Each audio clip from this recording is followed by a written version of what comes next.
ଆମେ କଣ କରିବା? ଆଜି ଆମେ ଯିବା ନେଚର ବୁଲିବା, ମାନେ ବାହାରେ ଆମେ ବୁଲିବା ବଗିଚା, ବୁଝିଲ?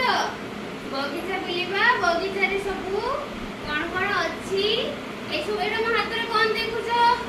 ବାସ୍କେଟ। କଣ? ଡଲା ବାସ୍କେଟ। ତ ଏଟାରେ କଣ କରିବା? ବଗିଚାରେ ସବୁ ଯାହା ଦେଖିବ, ଫୁଲ ହଉ, ପତ୍ର ହଉ, ଆଉ ଛୋଟ ଛୋଟ ଡାଳ ଯାହା ବି ଦେଖିବ, ତ ଏଇ ଡଲାରେ ସବୁ ଖୁଣ୍ଟିକି ଆଣିବ ହେଲା। ସବୁ ଖୁଣ୍ଟେଇକି ଏ ଡଲାରେ ସବୁ ଆଣିବା, ବୁଝିଲ ତ? ଆମେ କୋଉଠି ଯିବା? ବାହାରେ ବଗିଚାକୁ ଯିବା। ବଗିଚାରେ ଯାଇକି ବୁଲିକି କଣ କରିବା? ଏ ଡଲାରେ ସବୁ ପତ୍ର, ଡାଳ, ଫୁଲ, ଯୋଉ ଫୁଲ ପାରିବ ସବୁ ଛିଡେଇକି ନେଇକି ଆସିବା। ସବୁ ଲାଇନ ହେଇକି ଆସ୍ତେ ଆସ୍ତେ ଯିବା, ବୁଝିଲ? ଏ ଡଲାରେ ସମସ୍ତେ ସବୁ ଜିନିଷ ଗୋଟେ ଗୋଟେ କରି ଗୁଟେଇକି ନେଇକି ଆସିବା। ସବୁ ଚାଲ ଧର, ଜଣେ ଧର ଡଲା, ଚାଲ ସବୁ।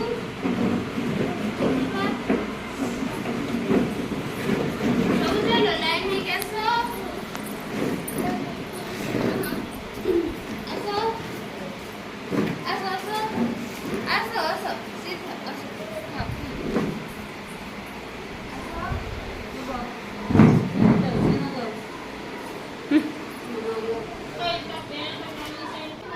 ହଁ। ମୁଁ ପଚାରିବି, ବୁଝିଲ?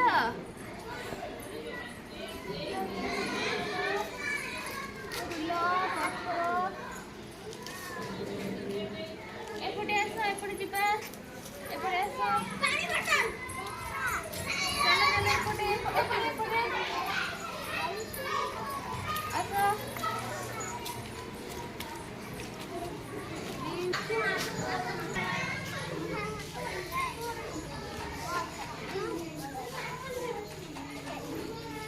ପିଲାମାନେ ଦେଖୁଛ, ସବୁ ଗଛ ଦେଖୁଛ? ପିଲାମାନେ ବି ସବୁ ବାହାରେ ବୁଲିଲ ବଗିଚା? ବଗିଚାରେ ସବୁ କଣ କଣ ଆଣିଲ? ବଗିଚାରେ ସବୁ କଣ ଆଣିଲ? ଫୁଲ ଆଣିଲ, ଆଉ ପତ୍ର, ଫୁଲ, ପତ୍ର, ଡାଳ। ଆମେ ସବୁ ବଗିଚାରୁ ଏଇଟା ସବୁ ନେଇକି ଆସିଲେ। ବଗିଚା ସବୁ ବୁଲିକି ଦେଖିଲ? ବଗିଚାରେ ସବୁ ଗଛ ଅଛି। ବଗିଚାରେ ସବୁ କି ଗଛ ଅଛି କହିଲ? ଫୁଲ ଗଛ, ପିଜୁଳି ଗଛ, ଆଉ କଦଳୀ ଗଛ, ଆଉ କି ଗଛ? କମଳା ଗଛ। ବଗିଚାରେ ସବୁ ଗଛ ଅଛି। କହିଲ ଦେଖି, ବଗିଚାରେ ପତ୍ର ସବୁ ଦେଖିଛ? କେତେ ପତ୍ର ଦେଖିଛ? ବହୁତ ସାରା ପତ୍ର। କେତେ ପତ୍ର? ବହୁତ ସାରା ପତ୍ର ଦେଖିଛ। ପତ୍ରକୁ ଗଣି ପାରିବ? ନା, ପତ୍ରକୁ ବହୁତ ସାରା ପତ୍ରକୁ ଗଣି ହବ ନାହିଁ, କାରଣ ବହୁତ ସାରା ଅସଂଖ୍ୟ ପତ୍ର ଅଛି, ବୁଝିଲ? ଆଉ ପତ୍ର କି କଲର କହିଲ? ପତ୍ରର ରଙ୍ଗ କେମିତି? ସବୁଜ। କଣ? ପତ୍ରର ରଙ୍ଗ ସବୁଜ, ଗ୍ରୀନ କଲର। ପତ୍ର କି କଲର? ଗ୍ରୀନ କଲର, ମାନେ ସବୁଜ ରଙ୍ଗ। ଆଚ୍ଛା, ଗଛର ଡାଳ କି କଲର ହେଇଥାଏ? ଗଛର ଡାଳ, ତା କାଣ୍ଡ କେମିତି? ସବୁ ମାଟିଆ। ହେଲା, ପତ୍ର, ଡାଳ, କାଣ୍ଡ କେମିତି କଲର ହେଇଥାଏ? ମାଟିଆ। ଫୁଲ ସବୁ ଦେଖିଛ? କି ଫୁଲ ସବୁ?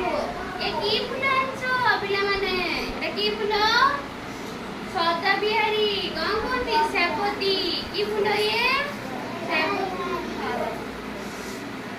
ଆରେ ସବୁ ପତ୍ର ଦେଖିଲ, ଗଛ ଦେଖିଲ, ସବୁ ଦେଖିଲ ତ? ମାଟିଆ କଲର। ଆଉ ଗଛ ପତ୍ର ସବୁ ସବୁଜ। ଗଛର ପତ୍ର କି ରଙ୍ଗ? ସବୁଜ ରଙ୍ଗ। କି ଗଛ ସବୁ ଦେଖିଲ? ଆଉଥରେ କହି ପକାଅ। ଫୁଲ ଗଛ, କମଳା ଗଛ, ପିଜୁଳି ଗଛ, କଦଳୀ ଗଛ, ନଡ଼ିଆ ଗଛ, ବୁଝିଲ? ତ କହିଲ ଆମେ ଗଛ କେମିତି ହୁଏ? ଫାର୍ଷ୍ଟ ଆମେ ବଗିଚାରେ ମାଟି ହାଣି କଣ ମଞ୍ଜି ପୋତନ୍ତି। କଣ କରନ୍ତି? ମଞ୍ଜିରୁ ଛୋଟ ଛୋଟ ଚାରା ଗଛ ହୁଏ। ଛୋଟ ଛୋଟ ଚାରା ଛେଳି ହୁଏ। ସେଇଟା ଛୋଟ ଛୋଟ ଚାରା ଗଛ, ପୁଣି ଗଛରେ